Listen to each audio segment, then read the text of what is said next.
cut off all these 4 trays perfectly in one shelf.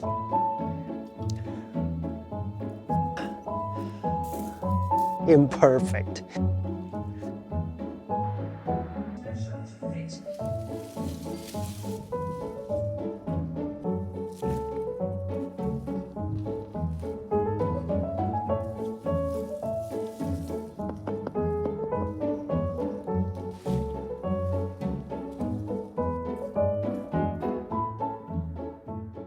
Tonight, we are going to get the first hard frost. That means the temperature will go below the freezing point for the entire night.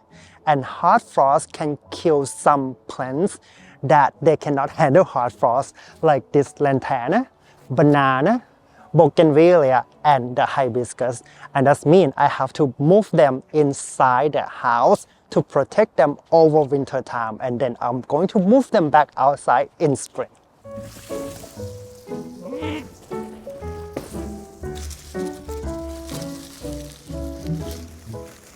Lantana can be propagated by cutting too. Like this one, I propagated by cutting from last year. And look at that, so cute.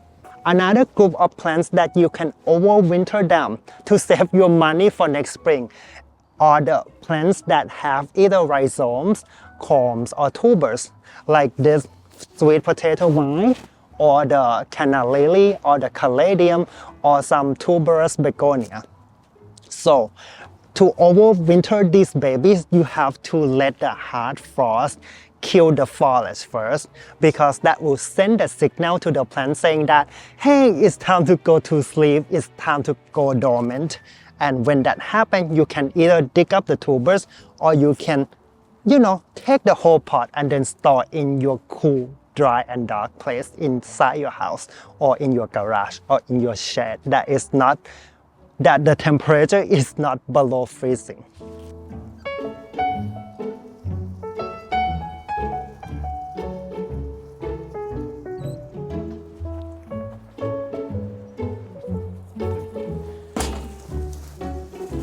And I am going to store this baby in my unheated basement.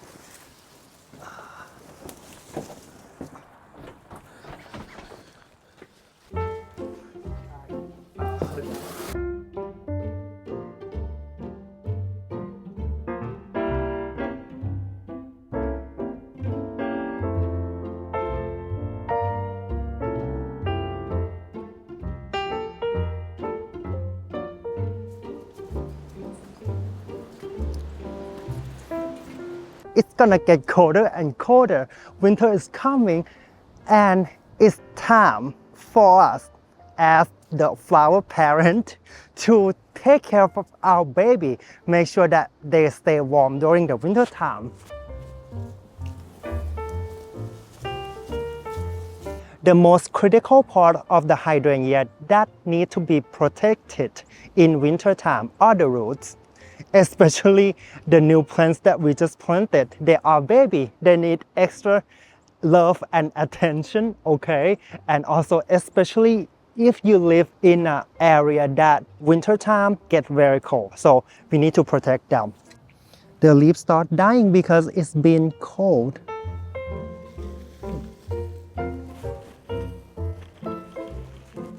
If you live in an area that has very cold winter, you might give them extra protection by add very thick layer of mulch, maybe like 4 or 5 inches of mulch around the roots.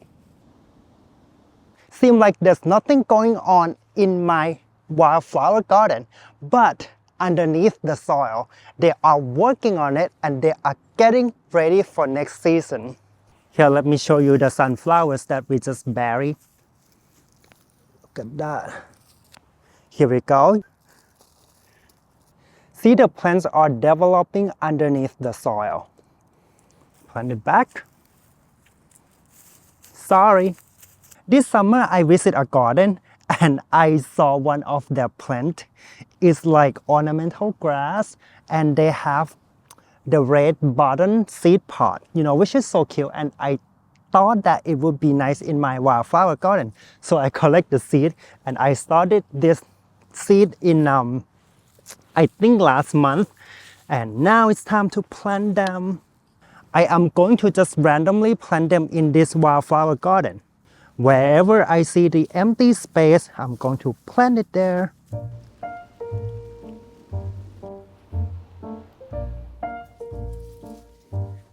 To create a bushy plant, I'm gonna cut off all these lengthy, leggy stems.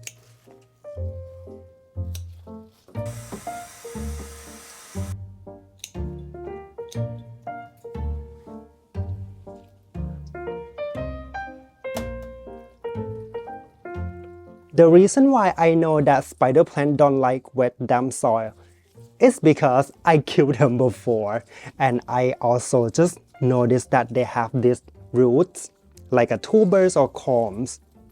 And whatever plants that have this kind of roots, they don't like wet soil at all because that can rot their tubers. And when the tubers are rotten, the plant going to die. And I am going to place this spider plant in my basement too, because they can help purify the soil, increase oxygen, and that will be helpful for me because in winter time I spent a lot of time in my basement. I don't even know what this plant is, but they have tubers, so I'm gonna plant them in a terracotta pot too. In spring when we start seeds, and there are always seeds that don't germinate, so I dump all the potting mix of the seed that don't germinate in this bucket. And now it's time to reuse that. Because nothing wrong with the soil, I can reuse this. And this potting mix also have some fertilizer already in it too.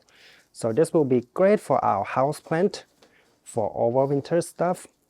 Doing this, I also save a lot of money from saving the potting mix. You guys know potting mix are so expensive.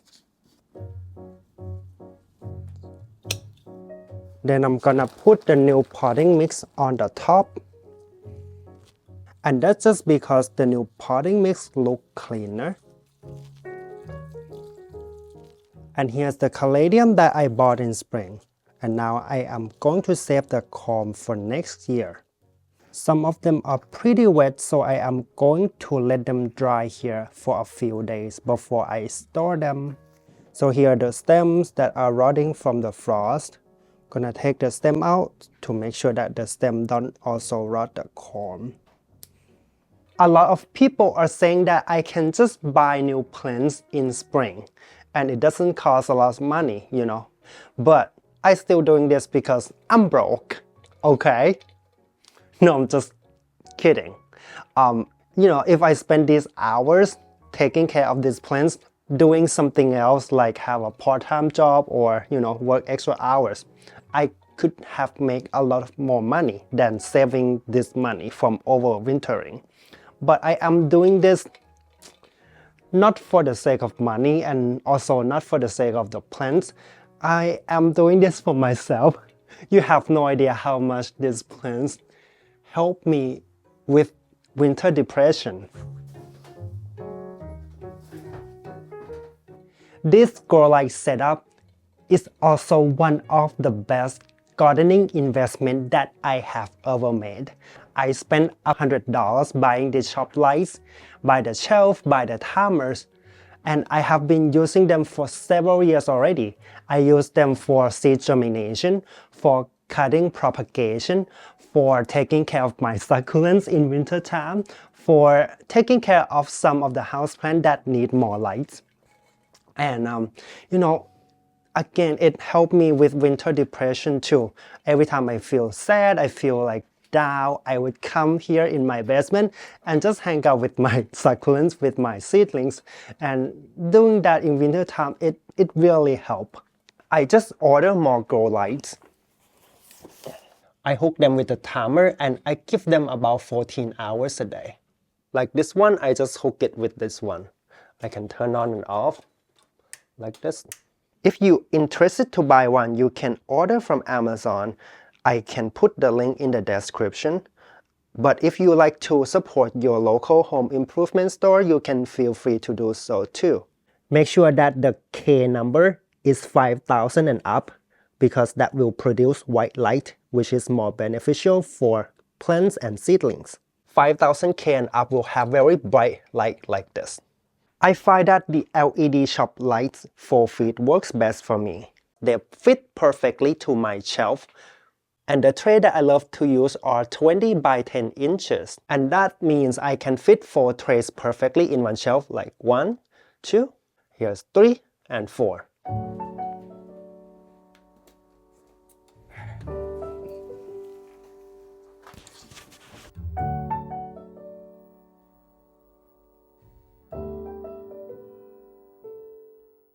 About 2 months ago, I took coleus cuttings from my summer planters, also begonia cuttings too, and I propagate them in water, hoping to have more plants for my summer planters next year.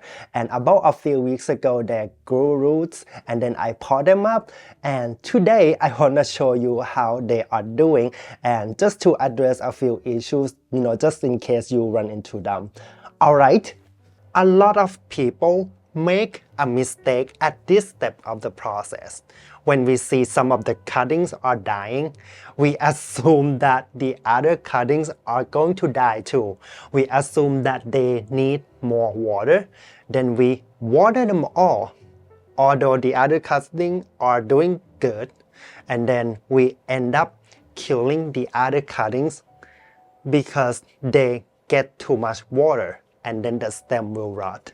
This cutting is dying because I think the stem was not healthy from the beginning.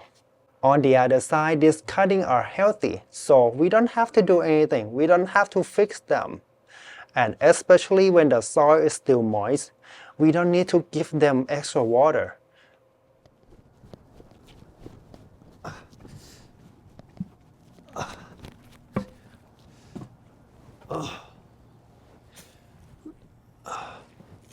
Tulips are one of the plants that don't like to sit in wet soil. That's why I use this terracotta pot, because the excess water can evaporate from the side of the pot, and that will help with the drainage. I also use this soil that is recycled and has some sand in it. This time I am using lasagna technique. That means I plant tulips in layers in the same pot. At the bottom layer, I put the taller variety of tulip bulbs, and then I put the soil on top of them, and then I put the shorter variety of tulip bulbs on top of everything. I am not going to worry if the bulbs are sitting on top of each other. They will manage to grow, in spring by themselves. And doing this, in spring I will have this pot full of tulips. You want to leave some space between the tulips and the side of the pot because you want the soil to insulate these tulips. You don't want our tulip bulbs to get too cold in winter time. And I am placing this pot close to my house, close to this wall, because I want to make sure that our tulip bulbs get extra protection in winter time. And that's because soil in a planter can get colder than soil in the garden.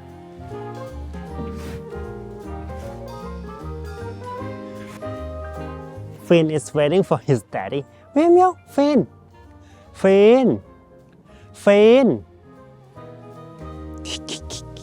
He's waiting for his daddy.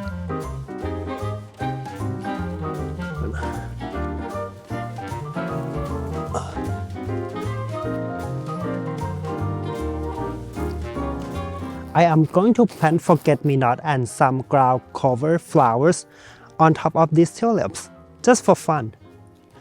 Then I'm gonna top with potting mix.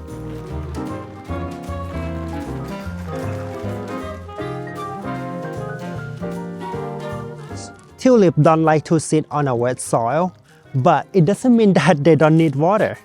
You should water them when you first plant them. Make sure they get a lot of water. And especially when you plant them in a pot like this. Soil in a pot will have less moisture than in the garden. Do you see that when I water this part, the water run down pretty fast, and that is the good indicator of well-drained soil. This is exactly what tulip needs. And because I have a lot of squirrels in this part of the garden, I am going to protect my tulip with chicken wire.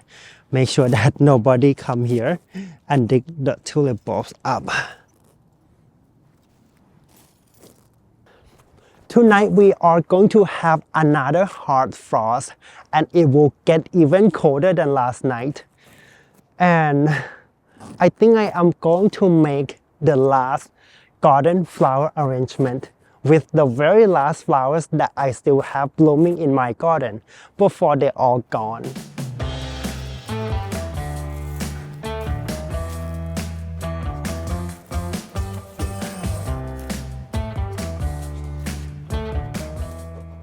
This is the best year of my saddest flowers. They are still blooming, it's just unbelievable.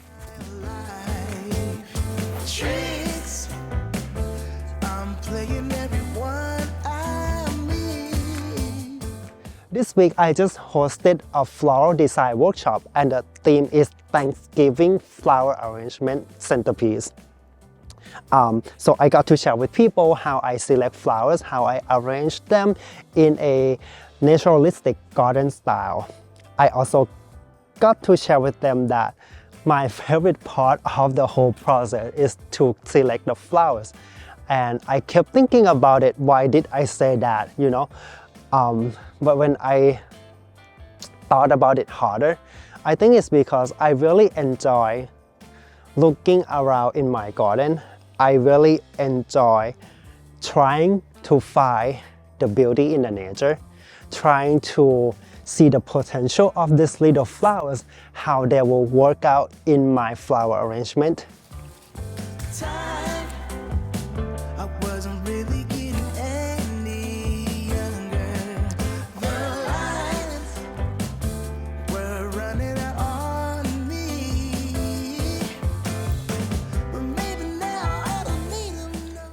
I just can't believe I have daisies blooming.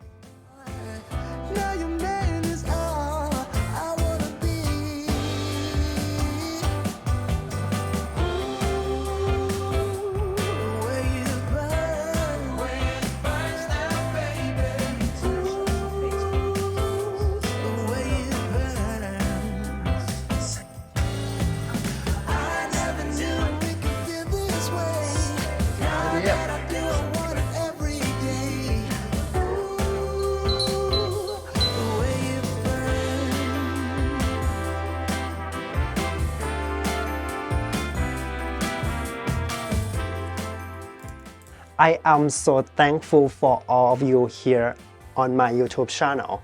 I am so grateful for your like, subscribe, your kind words, your presence to me, your time that you spend with me here.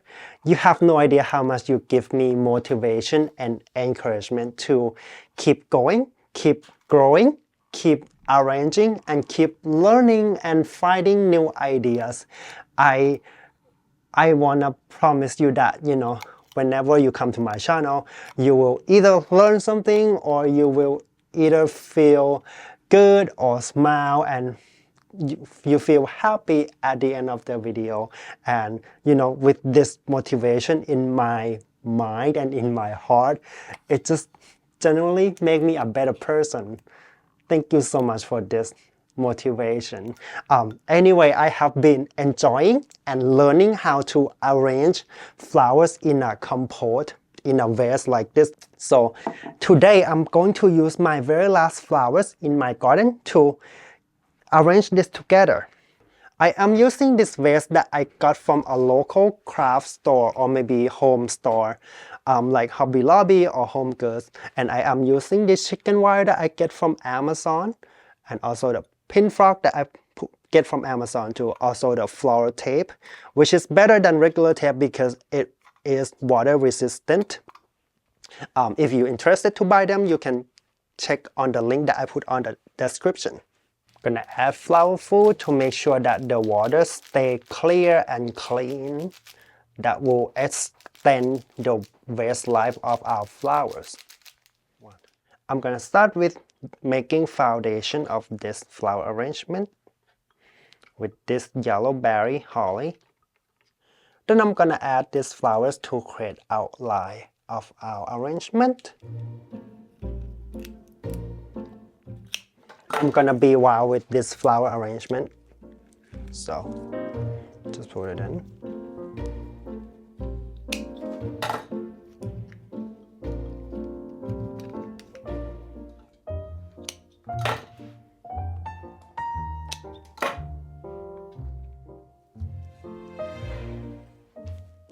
I find that pin frog will help me place the flowers in the exact spot that I want it to be.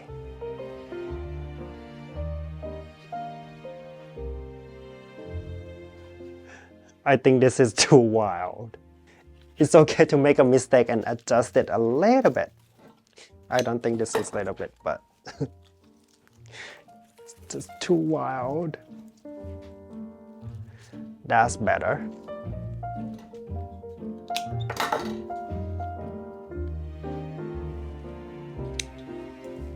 And at this step, I am going to just find empty spot and then put the flower in. Make sure that the flowers belong there. For instance, I have purple here and I have purple here. And I'm gonna add this purple on this side. It's just my style that I like, balance of color. I don't like cluster of color. And recently I just learned something new. There is a floral design style called color block. That means, let's say this side is going to be one color, like orange. This side is going to be white. This side is going to be purple. That is something that I would like to learn in the future too, but not now. So we have orange here, we have orange here, so I'm gonna add this orange right here. And I am going to block the tape here with this little fewer fill. Oh, you're so cute. And the last step, I am going to check the balance and find any spot that need to have flowers on. This spot in the middle is pretty empty, so I'm gonna block it with this holly. And again, don't forget to have joy trying to find beauty in the nature, including imperfection. Like this calendula. You see the stem are so imperfect. It's bended, it looks kind of ugly if you put this in a, beauty standard. But anything can be special when you put it in the right place. So I'm gonna add it here. And this will create like a unique, interesting look that the flowers is weeping out from the arrangement.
Finn.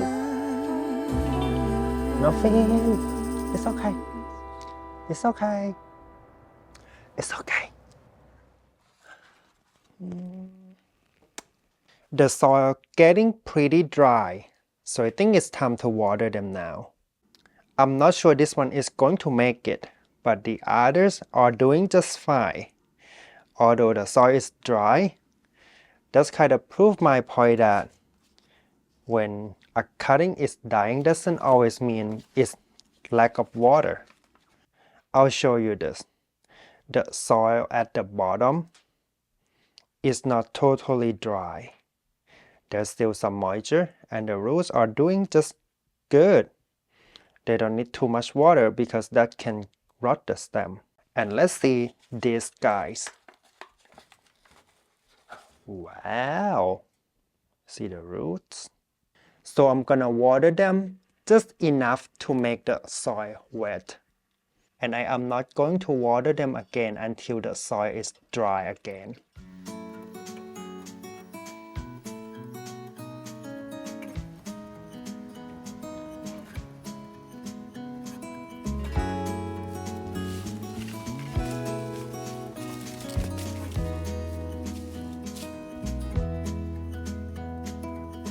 Was it all just a dream, just all in my head? Floating rivers upstream, the things that you said. Tell me and be honest, tell me, did you know that you would believe in me just like the winner's snow?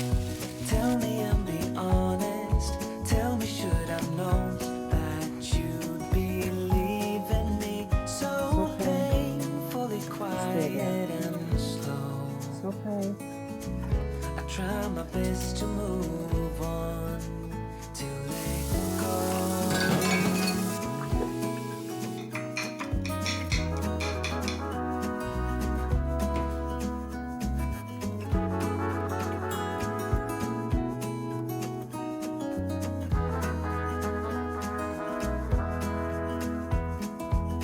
They say time is a healer. I should have saved these sweet potato plants since yesterday, but I forgot about them.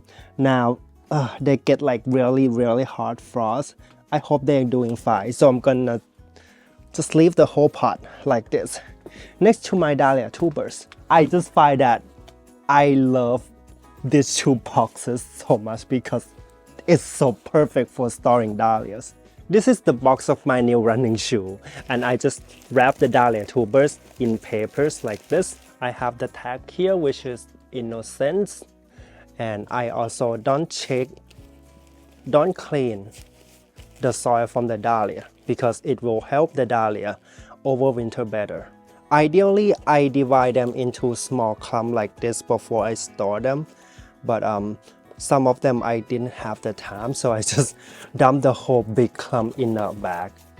Because I don't have enough boxes, I just pack some of the dahlia in this paper bag like this. And that's the whole clump of dahlias. I kinda knew that they're going to have mold. Look, this is the caladium comb that I saved the other day. And I think this little one broke from this big one. And mold really like the wounds. So I'm gonna put cinnamon on them.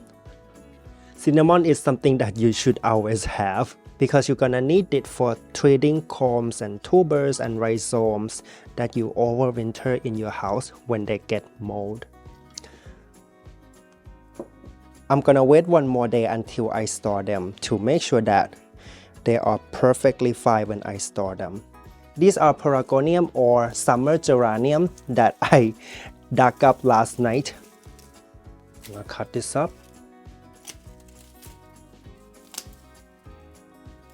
They are going to grow very slow in winter time, so they don't need a lot of soil.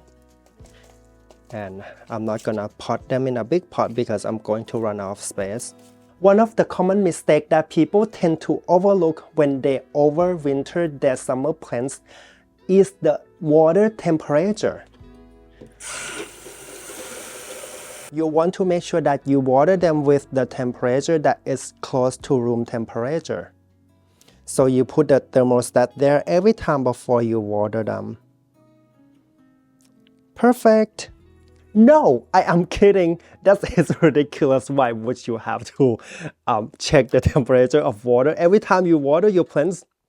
Just make sure it's room temperature, okay? That's all. And again, don't water them again until the soil is completely dry. They don't like to sit on a soaking wet soil, especially in winter time.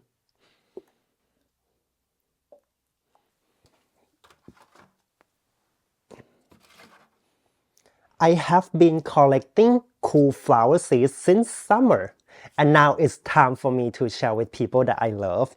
I have this Wing Everlasting, which is one of the kaduk flowers that I really love. It's like a little mini straw flowers, and I used it to complement the focal flowers in my flower arrangement.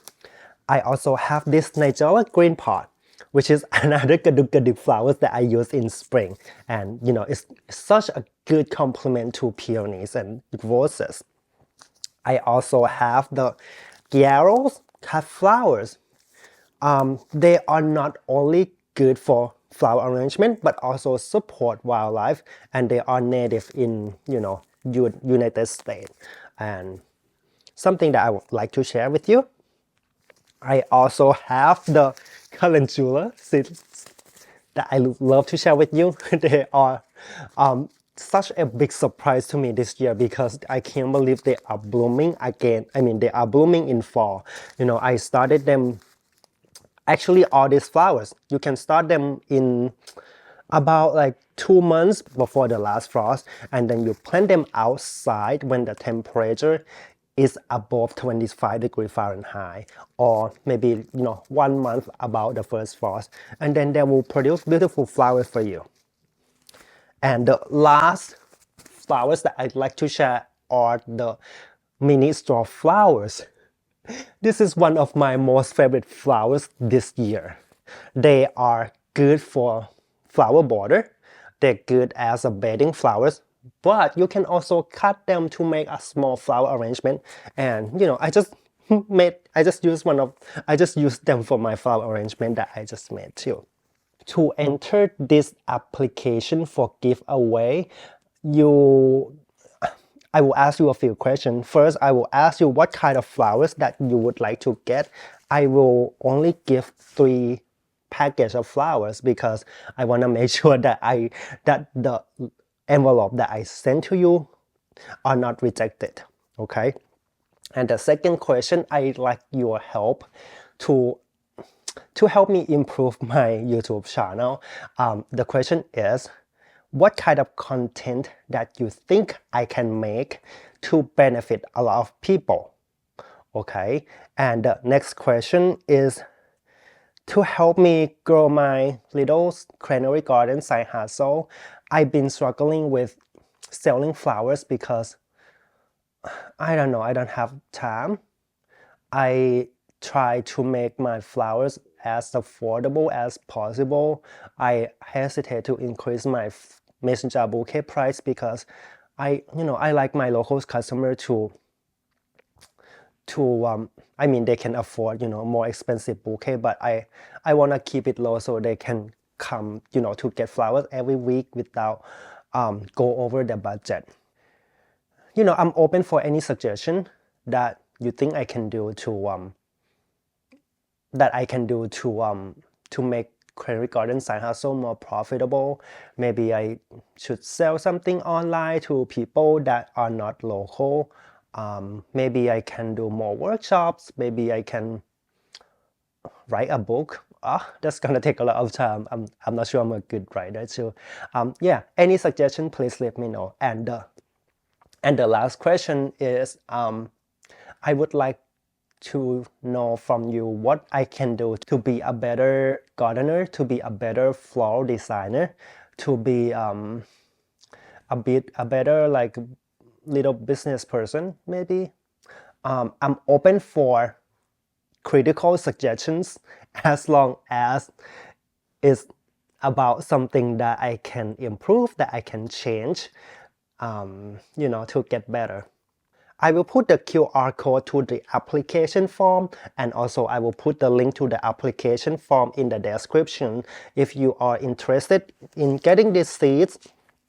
And if you are in US, please, you know, complete the application within 3 weeks from today. And then I will pick about 10 to 20 winners. Then I will send the seeds to you during the holiday time as holiday present to you. Alright, thank you so much for watching this video. Thank you so much for your love and support. I am so thankful for you, all of you here. And I'll see you again in the next video. Bye bye.